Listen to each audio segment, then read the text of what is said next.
আমাদের মেসেঞ্জার গ্রুপের একটা প্রবলেম আছে, সেটা হচ্ছে যদি বেশি মেম্বারের গ্রুপে কেউ আমাদের এড করে, সেটা যত ইম্পর্টেন্ট গ্রুপ হোক, 1 ঘন্টা আমরা যদি ইনঅ্যাক্টিভ থাকি দেখা যায় যে মেসেজের উপরে মেসেজ আসে, এসে আমাদের মোবাইল একদম হ্যাং করে দেয়।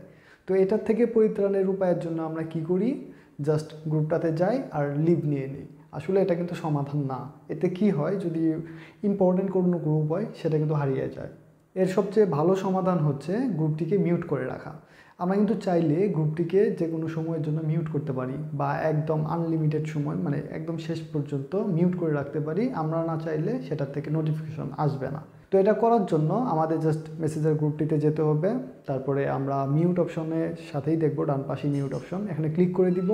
কতক্ষণের জন্য মিউট করতে চাই সেটা দিব, দিয়ে আমরা বেশ শান্তিতে ততক্ষণ পর্যন্ত থাকতে পারবো। এটা থেকে আমাদের আর নোটিফিকেশন বিরক্ত করবে না।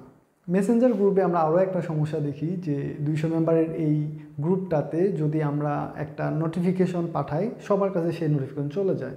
তো আমরা যদি একটা মেসেজ, একটা ইমোজিও পাঠাই, তাহলে এই ইমোজিটা সবার কাছে নোটিফিকেশন দেয়। তো এটা একটা বিরক্তির কারণ, অনেকে বিরক্ত হয়। তো এটারও একটা সলিউশন আছে, সেটা হচ্ছে আমরা জাস্ট যেখানে মেসেজ লিখি টেক্সট বক্স, সেই টেক্সট বক্সে আমরা একটা ক্লিক করব, ক্লিক করে সাইলেন্ট লিখব, স্লাইস দিয়ে একটা সাইলেন্ট লিখব। তো আপনি স্লাইস দিলেই সাইলেন্টের লেখাটা চলে আসবে, সাজেস্ট করবে। না হলে আপনি লিখে নেবেন, নিয়ে একটু ফাঁকা রেখে বা এন্টার করে আপনি আপনার মেসেজটা লিখবেন, তাহলে কিন্তু এই নোটিফিকেশনটা আর কারোর কাছে যাবে না। এটা হচ্ছে আর একটা সমাধান।